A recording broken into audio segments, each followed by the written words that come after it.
दोस्तों नमस्कार। मैं दीवान सिंह। मैं आपको बताना चाहूँगा, आईबीए और यूएफबीओ ने एक रिकॉर्ड नोट बनाया। डेट थी उसकी 25 मई 2015। उनमें इन्होंने क्या क्या कुकर्म किए उस पर मैं आपको बताऊंगा, लेकिन उससे पहले बताना चाहता हूं मैं कि 2003 में रेगुलेशन 35(1) में अमेंडमेंट होता है 2003 में,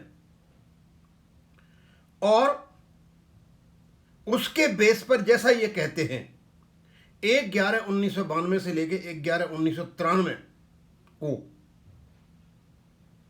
एवरेज इमोल्यूमेंट का कैलकुलेशन किया जाता है। तो आप अंदाज लगा सकते हो कि भैया 10 साल तक क्या कर रहे थे आप। यदि वो अमेंडमेंट नहीं आता तो क्या आप उनकी 10 मंथ की एवरेज पे कैलकुलेट नहीं करते, या फिर 10 मंथ का एवरेज पे कैलकुलेट करने के लिए और 2003 का अमेंडमेंट को धाराशायी करने के लिए कुछ चक्र रचा गया। ऐसे कुछ चक्र हम रोजाना आपको बताएंगे। एक तो यही है सीरियल नंबर 2 अपेंडिक्स 1। एक रेगुलेशन 2829 में सवेरे ही बताया है आपको, वहां भी खेल खेला गया और दोनों के साथ खेल दिया खेल।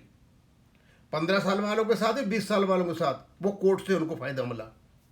एक खेल और खेला इन्होंने 25 मई 2015 को, और उसकी लैंग्वेज पढ़ने से आपको पता चलेगा कि ये दलाल, ये बड़े दलाल जो यूएफबीओ में बैठे हुए हैं, इनको पता था ये किस पर दस्तखत कर रहे हैं। आज मैं एक एक लाइन को यहां पढ़ के बताऊंगा। 2015 में, और शायद ये मई 2015 में इन्होंने इस पर दस्तखत किए। सितंबर 2015 में चंडीगढ़ हाईकोर्ट का फैसला आया। हो सकता है इस चीज को देख करके भी कोर्ट ने फैसला दिया हो। क्या बोलते हैं?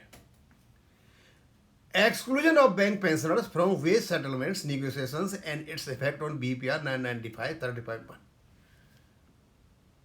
पेंशनर्स को वेज सेटलमेंट से बाहर कर दिया, और उसका 19 से 95 के रेगुलेशन और 31 पर क्या फर्क। स्वाभाविक सी बात है, बेस सेटलमेंट केवल और केवल सर्विंग एम्प्लॉयज के लिए होता है। सीपीसी होती है सर्विंग के लिए, उसके साथ साथ उनका रिटायरमेंट का वालों का भी हो जाता है, लेकिन यहां नहीं होता, उनका हो जाता है। IBA maintain that any demand for retirees can be examined only as a welfare measure. IBA ने कहा इन दलालों से कि रिटायरीज का यदि कोई भी बेनिफिट की चर्चा होगी तो केवल वेलफेयर मेजर तक होगी। जैसे आपका भाई मेडिकल बढ़ाना है तो हम बात कर लेंगे, क्योंकि इंश्योरेंस करना है, वहां से कमाई होगी, और जो कुछ भी करना है। लेकिन पेंशन अपडेशन के बारे में क्या कहा वो बाद में आएगा। As contractual relationship does not exist between banks and retire, बिल्कुल सही है।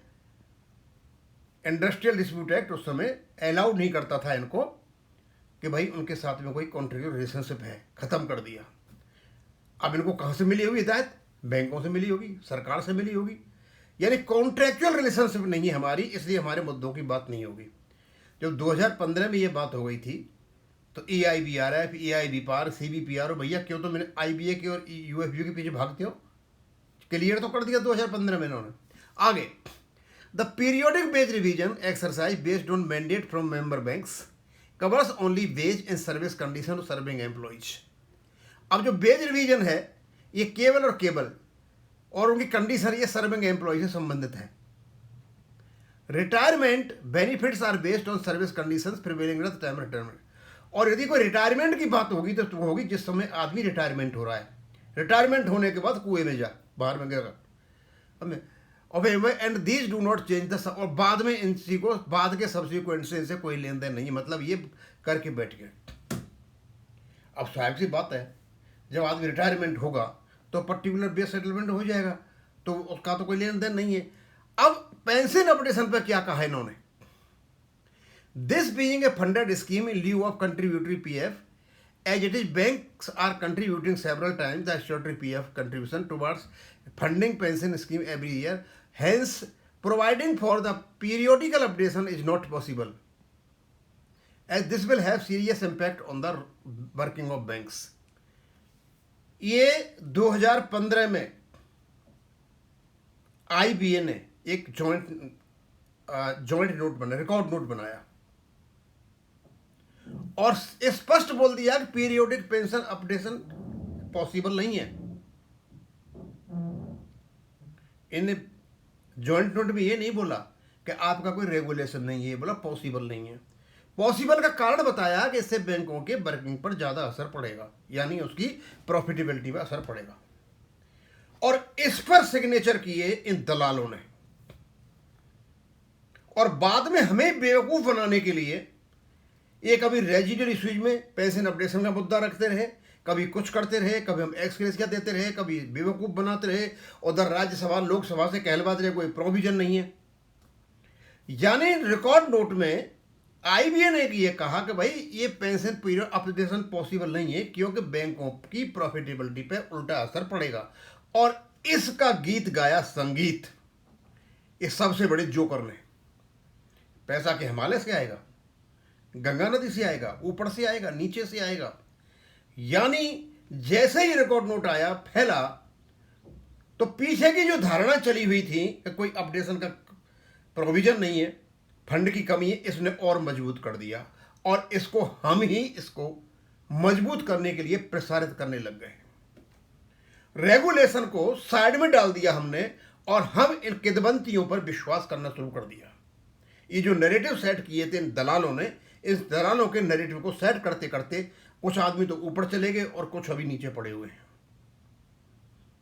दोस्तों, इन सब को पढ़ने के बाद आपको पता हो जाना चाहिए कि यदि इस प्रकार का रिकॉर्ड नोट 25 मई 2015 को इन दोनों के बीच में सिग्नेचर हुआ था, तो आप अंदाज लगा सकते हो पेंशन अपडेशन क्यों नहीं हुआ।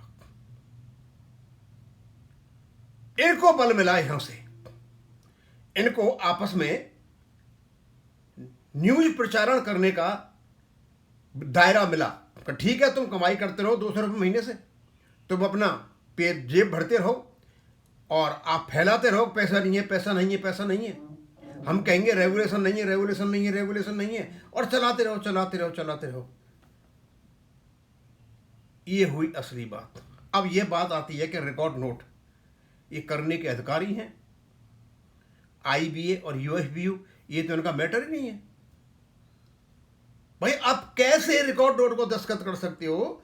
जो आपका एक्ट है बैंकिंग कंपनीज एक्ट 1970 का, जो नेशनलाइजेशन एक्ट इसको कहते हैं, उसका 19(2)(f आपको अलाउ नहीं करता इस प्रकार के रिकॉर्ड नोट बनाने के लिए। ऐसा कहीं है ही नहीं कि आप इस प्रकार के वो कर सकते हो, मतलब सतत है वो। उस एक्ट के अंतर्गत यदि ये सारा काम होता तो इन दलालों की बेस सेटलमेंट खत्म हो जाता, और ये निगोशिएटेड सेटलमेंट जो करते ये भी नहीं कर पाते। दोस्तों, ये रिकॉर्ड नोट की लैंग्वेज पढ़ोगे तो आपको पता चल जाएगा, बहुत सोच समझ करके इसको बनाया गया, पेंशनर को बाहर निकाला गया और इस पर दस्तखत किए यूएफबी के दलालों ने, लेड बाई वेंकटाचलम, क्योंकि इन पर गुस्सा तो इतना आता है पूछो मत। और ये तीसरा असंगत प्रकार का इनकॉर्पोरेशन है।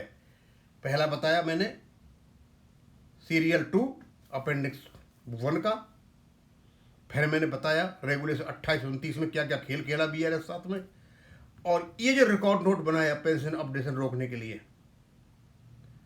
अब इनसे ये पूछा जाए, इस 2015 के रिकॉर्ड नोट से पहले 20 साल पहले आपका रेगुलेशन था, तो क्या आपको अधिकार था इस प्रकार का जो रिकॉर्ड नोट बनाने के लिए? नो, रेगुलेशन आपको अनुमति नहीं देता, एक्ट आपको अनुमति नहीं देता। रिटायरी से आपने पूछा नहीं, इन दलालों से पूछा और दस्तखत कर दिए इन दलालों ने। ठीक है,